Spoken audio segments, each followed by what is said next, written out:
Walter Guevara pidió la palabra, así que voy a empezar a dar la palabra a los presentes. Seguramente conoces a Walter Guevara Anaya, Ya así que le voy a empezamos dar con la familia, ya empezamos con la familia. Así es, así es. Bueno, Adelante, Walter. Hola, no, Walter. ¿qué tal? Qué gusto de escucharte. No voy a poder decir que como en Chile soy miembro de una distinguida oligarquía exclusivista. Por el contrario, soy hijo de un nacionalista revolucionario y mi pregunta va en ese sentido. Es muy sencilla. ¿Crees tú que Chile está en una situación prerevolucionaria? Por lo que has dicho, me parece que no crees eso. Yo hice unos trabajos en Colombia, descubrí un profesor de Harvard casado con colombiana que describió a Colombia muy claramente. Son unos orangutanes de etiqueta. O sea, los que están en Bogotá, la oligarquía bogotana es educada, es civilizada, conoce las leyes, las sigue, pero en las provincias la violencia y el derramamiento de sangre a nombre y dirigido por esos orangutanes de etiqueta tiene, qué sé yo, 2 siglos y no tiene cara de que va a parar.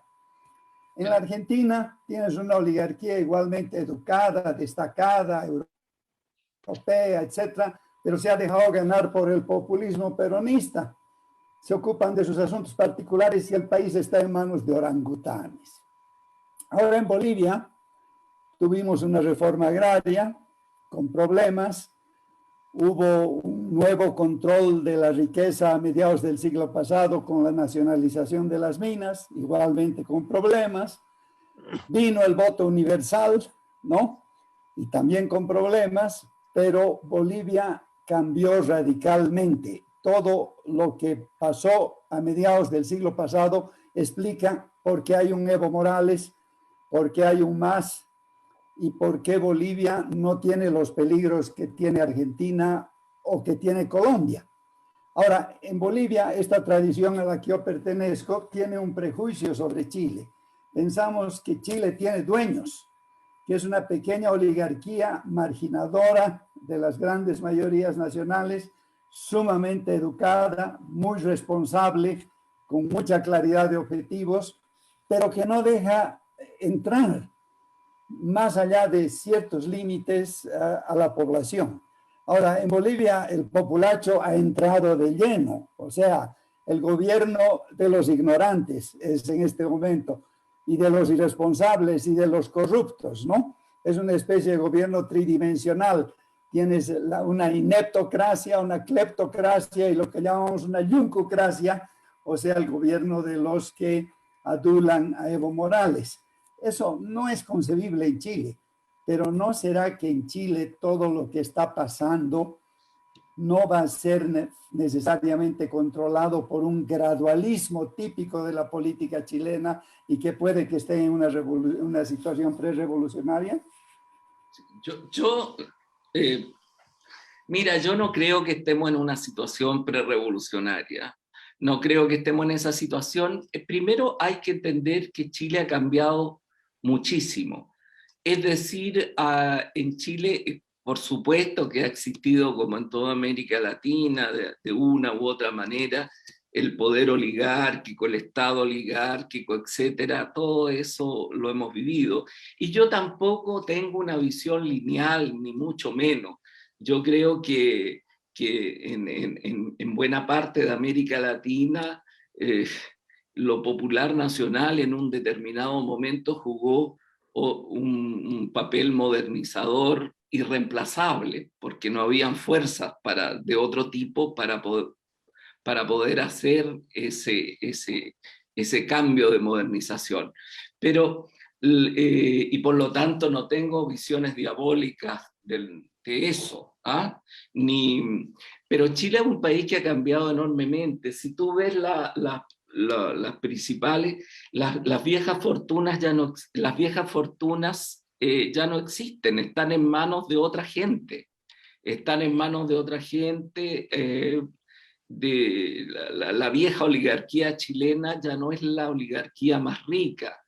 está en manos de otras personas, y además tú tienes que entender lo siguiente: cuando yo estudié en la universidad, en Chile nosotros éramos una pequeñita parte del corte etario. Y hoy día en Chile los universitarios, el número de universitarios ha subido enormemente. O sea, el número de universitarios hoy día está, es mayor al de varios países europeos. Y por lo tanto hay ha habido un proceso de movilidad social extraordinariamente fuerte. Entonces es un país complejo que ha logrado avanzar enormemente, pero que a la vez mantiene los rasgos generales de esta desigualdad, que ha sido muy fuerte, que ha caído. La pobreza prácticamente está en un nivel muy bajo, pero de todas maneras existen los elementos que yo señalaba, que generan un malestar social. Yo no creo que estemos en una situación prerevolucionaria, pero creo que estamos pasando un momento de crisis del sistema político. La centroizquierda, que ha sido muy importante para todo este proceso gradual, hoy día está muy caída electoralmente, y está muy caída también en cuanto a tener una posición y un proyecto de futuro. La derecha está muy dividida. Hoy la derecha chilena era una derecha cerril, muy organizada políticamente. Y hoy día tú tienes sectores de centro derecha que son sectores que yo te diría tratan de competir con la centro izquierda y con la izquierda en términos más bien populistas. ¿Ah? Populistas de izquierda. Es muy complejo, pero no creo que estemos en esa situación. No creo realmente que estemos en una situación, ni que exista todavía un poder oligárquico. Hay muchos gobiernos. Si tú ves quienes han gobernado a Chile en los últimos años, es gente de clase media. Elwin es un hombre de clase media. Frey es un hombre de clase media. Michelle Bachelet es una mujer de clase media. Ricardo Lago es un hombre de clase media. Este presidente que tenemos ahora, Piñera, es un hombre que viene de la oligarquía, pero de una familia demócrata cristiana, de una familia que políticamente no fue una familia ligada a la dictadura. Es uno de los pocos hombres de la derecha que votó por el no contra Pinochet. Pero sin embargo, desgraciadamente, él ha sido un presidente que tiene muchos problemas, enormes problemas de empatía con la gente. Y por lo tanto no ha podido generar un liderazgo mínimo que permita un buen entendimiento. Yo no diría que es una situación prerrevolucionaria, yo diría que es una situación compleja, pero una situación que tiene todavía un espacio para resolverse en términos políticos, en términos de compromisos. Ernesto, la mayor parte de los asistentes de este Zoom son bolivianos, y posiblemente la mayor parte de la gente que vea en el Facebook, aunque el Facebook es global, posiblemente la mayor parte van a ser de Bolivia también.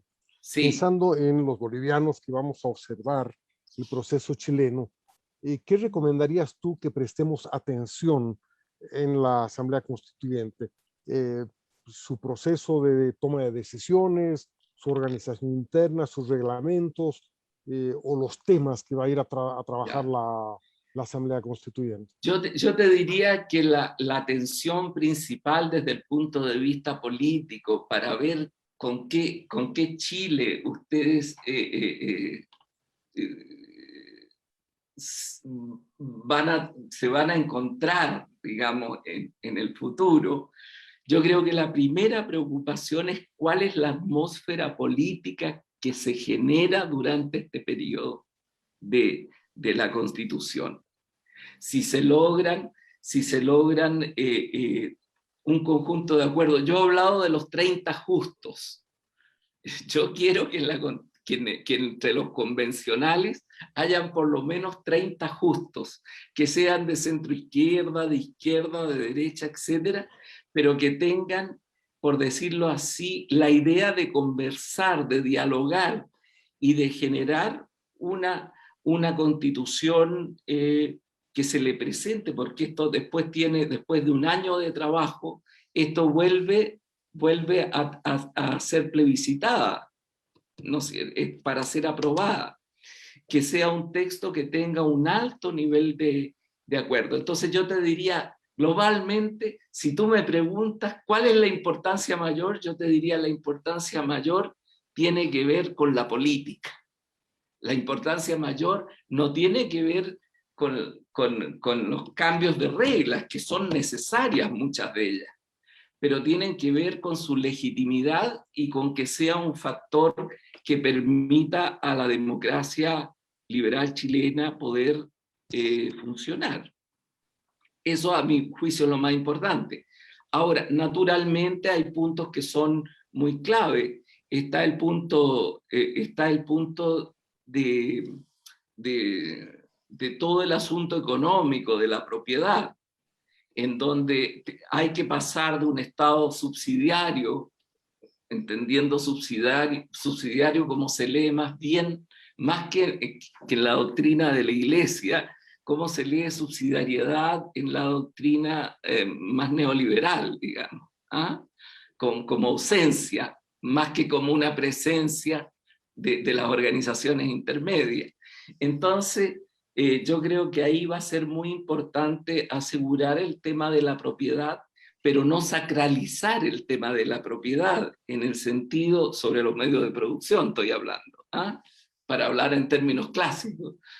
Yo creo que eso va a ser un elemento importante, pero yo creo que frente a eso el nivel de acuerdo es bastante alto. Yo ni siquiera los sectores más de izquierda, salvo esos que entrevistó el Mercurio, ¿ah? Que entrevistó el Mercurio, que sacó una señora ahí que dijo, no, si hay que terminar con la propiedad privada sobre los medios de producción, y le dijeron, o sea, usted está pensando en Venezuela, y dijo, no, si Venezuela es un país capitalista. Bueno, esa señora no es, como te dijera yo, no representa mucho, ni siquiera su sector, digamos, es una opinión excéntrica, por decirlo así.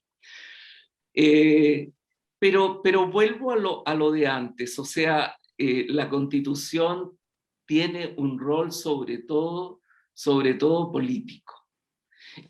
Sobre todo político que nos permita ver el tema mapuche, que es un tema importante, ver el tema de que la democracia se plantee como una democracia representativa, con algunos elementos de consulta, pero no que se plantee una democracia, por decirlo así, referendaria. ¿Ah? Todos esos elementos juegan su papel, pero yo creo que es posible generar una mayoría en torno a eso. Y en torno a los 2/3, acuérdate que la Constitución se aprueba por 2/3. ¿Ah? Y en este momento, en un momento determinado, se planteó, sobre todo por parte del Partido Comunista, el tema de los 2/3, pero hoy día ya eso está bastante, por decirlo así, consensuado. ¿Ah? No hay el riesgo de que la Asamblea Constituyente se proclame como la instancia soberana representativa del pueblo yo por no encima creo del resto de los poderes, ¿no? No, yo no creo, porque fíjate que en ese sentido el Parlamento, así, el sector más izquierdista planteó la necesidad de que la gente que había provocado delitos durante las manifestaciones, no te estoy hablando de quienes manifestaron, no te estoy hablando del derecho de opinión, te estoy hablando de los que incendiaron iglesias, ¿ah? o de los que incendiaron una comisaría, o de los que destruyeron el metro, ¿ah? Que hubo que rehacerlo, ya el metro está entero funcionando de nuevo, pero ha sido una inversión tremenda. Entonces, ya la Corte Suprema se pronunció claramente en contra de eso del indulto, y yo creo que en ese sentido la visión de que esa tiene que ser una exigencia para que la Convención Constitucional comience sus trabajos es una cosa que todavía está abierta, pero yo creo que hay dentro de sectores muy de izquierda la idea de que hay que separar muy claramente los poderes del Estado. Sobre ese tema me parece también importante algo, una hipótesis muy plausible de lo que puede suceder en Chile es algo que ya ha sucedido en otras reformas constitucionales, incluyendo la boliviana, ¿no? Y es el hecho de que para poder satisfacer altas expectativas, la Constitución mete un montón de cosas, muchas veces opuestas y contradictorias entre sí, que convierten al Poder Judicial y especialmente al Tribunal Constitucional en un árbitro súper fuerte en el momento post-constituyente. En este momento en Bolivia, el Tribunal Constitucional puede decidir si es o no constitucional la propia Constitución, como lo hizo cuando autorizó la reelección de Evo Morales, ¿no? O sea, claro. ¿Qué riesgo hay de que esto ocurra? Y en ese orden, ¿cuán respetable es el sistema judicial y fiscal chileno ahora como para que pueda defenderse o ser defendido de un embate populista que se lo lleve por delante al sistema judicial? Sí. No, yo tengo fíjate que el sistema judicial, ese peligro podría haber existido en el periodo inmediatamente después de la dictadura de Pinochet, donde el sistema judicial quedó muy golpeado por su colaboración con la dictadura. Pero hoy día el Poder Judicial es un Poder Judicial muy renovado, que tiene su sistema, que tiene un prestigio, no está mal en la encuesta, está muy por sobre el Congreso y que por los partidos políticos está por sobre todo eso. Yo creo que el sistema de las instituciones, aquellas instituciones que Pierro Zambalón llama las instituciones de nadie, es decir, el Banco Central, la Contraloría General de la República, etcétera, son instituciones fuertes, son instituciones en las cuales hay un respeto, un aprecio de los chilenos, sea de cualquier lado, en torno a ellas. Entonces yo creo que esas posibilidades, lo del Tribunal Constitucional tenemos un problema por la forma de elección del Tribunal Constitucional, porque la forma de elección del Tribunal Constitucional llevó a una cierta partidocracia, es decir, a una superinjerencia partidística. Yo creo que el Tribunal Constitucional va a tener que hacerse más bien más una institución de nadie. O sea, la tendencia que yo creo es una tendencia no hacia la politización de las instituciones de nadie, sino una tendencia a la independencia de esas instituciones. Yo veo muy difícil que en las condiciones actuales tenga éxito ¿cómo te dijera yo? Una jibarización, una caída de la independencia de esas instituciones. Yo creo que esas instituciones están fuertes. Piensa tú que son instituciones en las cuales hay un prestigio que se ha ido consolidando, como se ha ido consolidando un prestigio. Por ejemplo, la policía civil en Chile no tenía mucho prestigio. Y hoy día es una institución muy prestigiosa, es la más prestigiosa del país. La PDI, que es la Policía de Investigación. Después vienen las radios, después viene la televisión, etc. Pero, en fin, yo francamente creo que no existe un peligro, salvo que hubiera un deterioro muy grande de la situación donde tendríamos que conversar de nuevo. Y yo te diría, mira, que hay un cambio de cuadro político dramático, pero yo no lo veo así ahora. Ok, creo que no hay más gente que ha pedido la palabra ahora, así que vamos a liberar a nuestros invitados con nuestro mayor agradecimiento a ti, Ernesto, y a Patricio, que se ha quedado a escucharte a los dos. Les Ya, agradecemos salúdame a Patricio. muchísimo, muchísimo. Ha sido un placer tenerlos acá. Muchas Espero que no gracias. sea la última vez y espero que No. mantengamos el espíritu optimista que hoy les hemos escuchado en parte, Sí, sobre todo a ti, ¿no? es un optimismo sereno, porque puede haber, siempre las cosas pueden ir a peor, pero sin embargo, creo que por lo menos es como yo veo la situación en este momento. Bueno, muchísimas gracias.